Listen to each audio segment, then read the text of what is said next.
Hello friends, नमस्कार। स्वागत है आप सभी साथियों का एक बार फिर से आपके अपने यूट्यूब चैनल एग्री यूनिक पर। आज के इस कृषक सीरीज में हम पुनः 25 महत्वपूर्ण एमसीक्यूएस का अध्ययन करेंगे, जो एग्रोनॉमी के 25 महत्वपूर्ण क्वेश्चंस होंगे। तो चलिए शुरू करते हैं बिना देरी किए हुए आज का अपना कृषक सीरीज। आज का पहला क्वेश्चन है, खेती में किसानों द्वारा सामान्यतः किस प्रकार का बीज प्रयोग किया जाता है। तो ऑप्शन ए है जनक बीज, बी आधारी बीज, सी प्रमाणित बीज और डी नाभिकीय बीज। तो खेती में किसानों द्वारा सामान्यतः किस प्रकार का बीज प्रयोग किया जाता है। तो प्रमाणित बीज प्रयोग किया जाता है। ऑप्शन सी यहाँ पर आपका राइट आंसर हो जाएगा। नेक्स्ट क्वेश्चन देखेंगे, क्वेश्चन नंबर 2 क्या कह रहा है। प्रजनक बीज की संतान है। ऑप्शन ए न्यूक्लियस बीज, बी सत्य बीज, सी आधारीय बीज और डी प्रमाणित बीज। तो प्रजनक बीज की संतान कौन सी होती है। तो प्रजनक बीज की संतान होती है आपकी आधारीय बीज। ऑप्शन सी यहाँ पर आपका राइट आंसर हो जाता है। नेक्स्ट क्वेश्चन देखेंगे, क्वेश्चन नंबर 3 क्या कह रहा है। अंकुरण का प्रकार जिसमें बीज के कार्टिलिडन भ्रूण के अंदर ही रह जाते हैं, तो किस प्रकार का अंकुरण होता है। ऑप्शन ए है इपीजियल, बी हाइपोजियल, सी हाइपोइपिनियल और डी इनमें से कोई नहीं।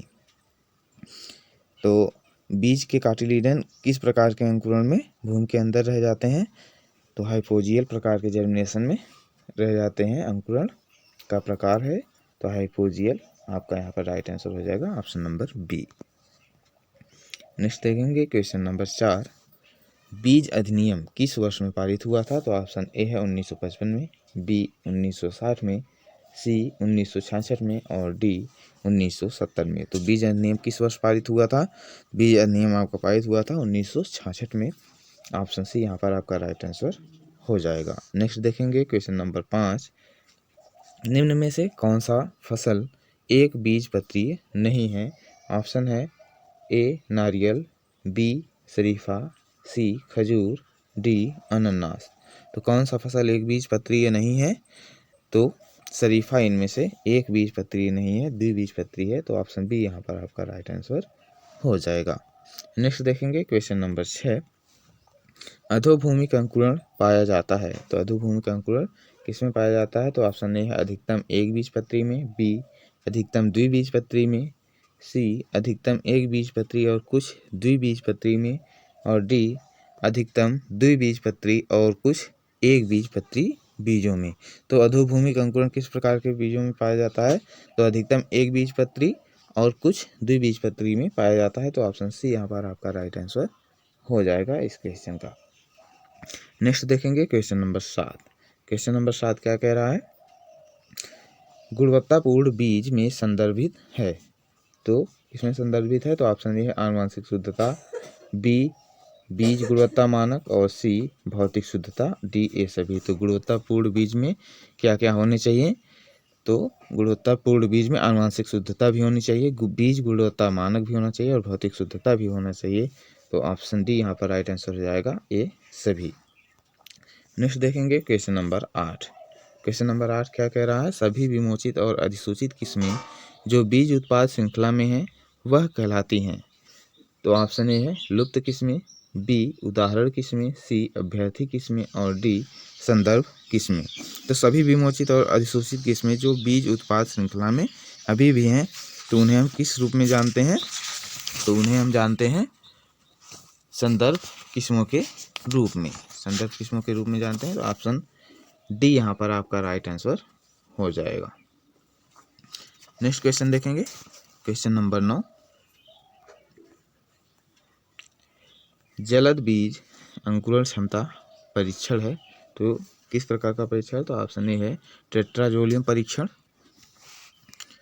बी अंकुरण का परीक्षण, सी क्षेत्र परीक्षण और डी पौरुष का परीक्षण। तो जलद बीज अंकुरण क्षमता परीक्षण किसके लिए किया जाता है। तो टेट्राजोलियम परीक्षण से जलद बीज अंकुरण किया जाता है। तो ऑप्शन ए यहाँ पर राइट आंसर हो जाएगा। नेक्स्ट है क्वेश्चन नंबर 10 वे बीज जिनमें भ्रूणपोष नहीं होता है। किसमें भ्रूणपोष नहीं होता है? तो ऑप्शन ए है एल्बुमिन सहित बीज, और बी एल्बुमिन रहित बीज, सी पेरिस शुक्राणु बीज, और डी इनमें से कोई नहीं। तो वे बीज जिनमें भ्रूणपोष नहीं होता है तो कौन से बीज कहलाते हैं? तो वे एल्बुमिन रहित बीज कहलाते हैं। तो ऑप्शन बी यहाँ पर राइट आंसर आपका हो जाएगा। नेक्स्ट देखेंगे क्वेश्चन नंबर 11। क्वेश्चन नंबर 11 क्या कह रहा है? गुणवत्तापूर्ण बीज उत्पादन में वांछित न्यूनतम पृथक्करण दूरी कितनी होती है? तो ऑप्शन ए है आनुवंशिक शुद्धता बनाए रखने के लिए, बी अधिमिश्रण रोकने के लिए, सी ए और बी दोनों, डी कीट रोगों के आक्रमण से बचाने के लिए। तो गुणवत्तापूर्ण बीज उत्पादन में वांछित न्यूनतम पृथक्करण दूरी किसके लिए किया जाता है?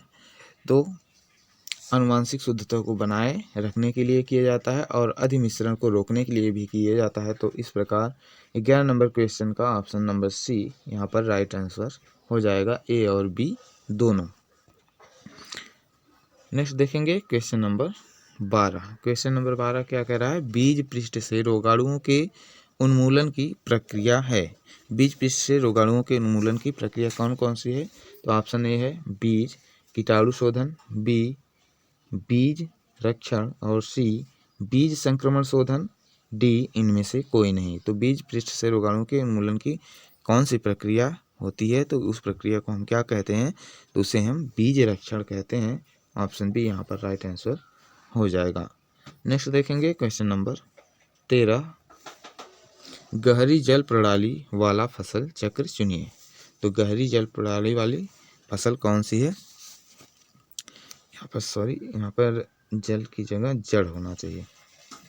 गहरी जड़ प्रणाली वाली फसल चक्र कौन सी है? तो ऑप्शन ए है धान के बाद गेहूं के बाद मक्का, बी गन्ना के बाद कुसुम के बाद अरंडी, यहाँ पर ए अरंडी होना चाहिए,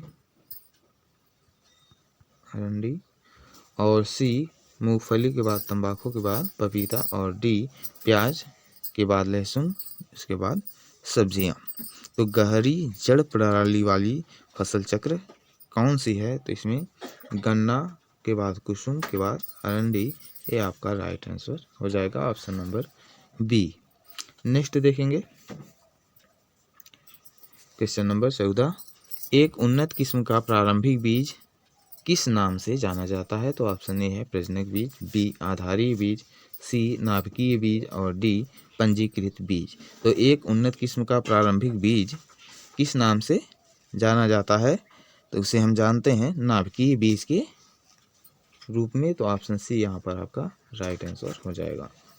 नेक्स्ट देखेंगे क्वेश्चन नंबर 15। क्वेश्चन नंबर 15 क्या कह रहा है? भ्रूणपोष के बीजों में अनुपस्थित होता है।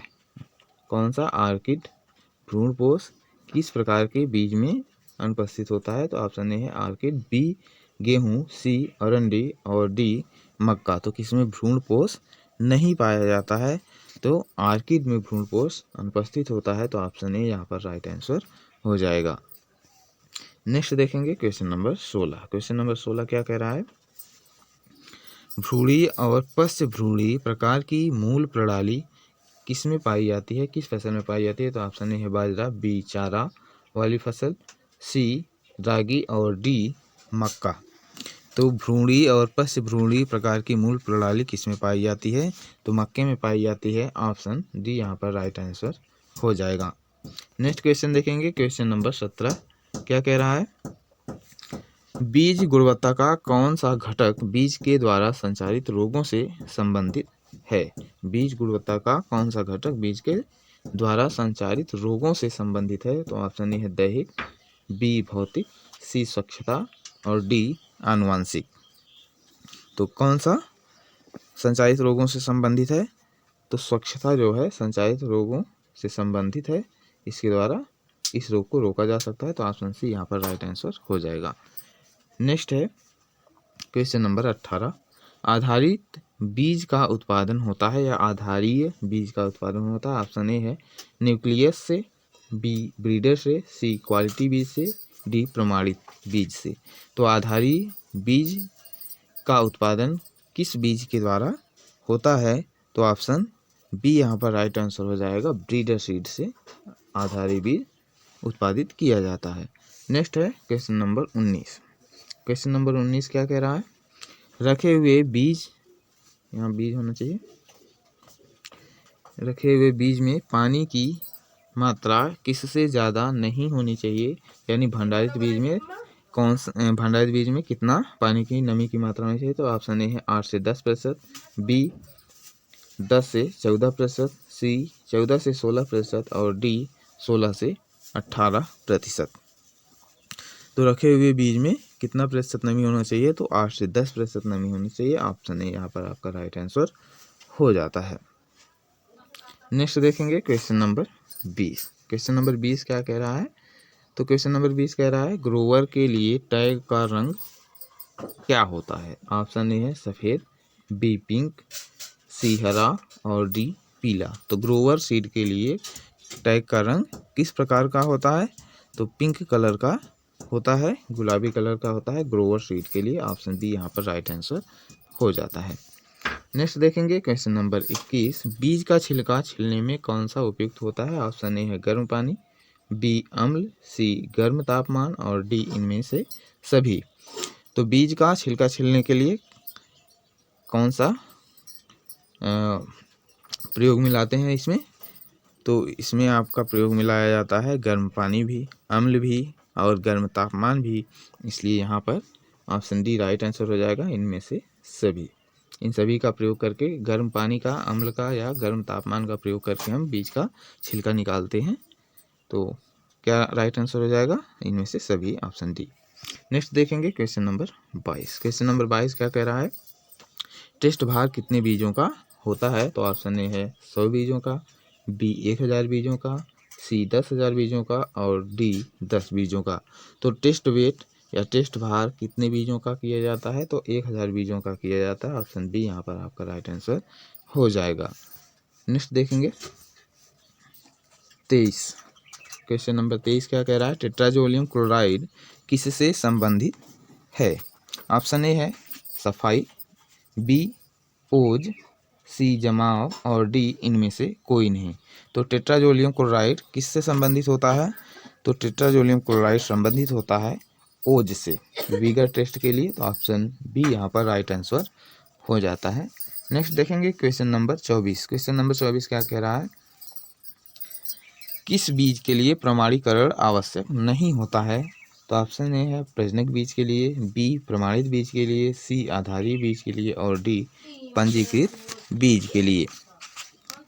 तो किस बीज के लिए प्रमाणीकरण आवश्यक नहीं है? तो प्रजनक बीज ऐसा बीज होता है। ऑप्शन ए यहाँ पर राइट आंसर हो जाएगा। नेक्स्ट देखेंगे क्वेश्चन नंबर 25।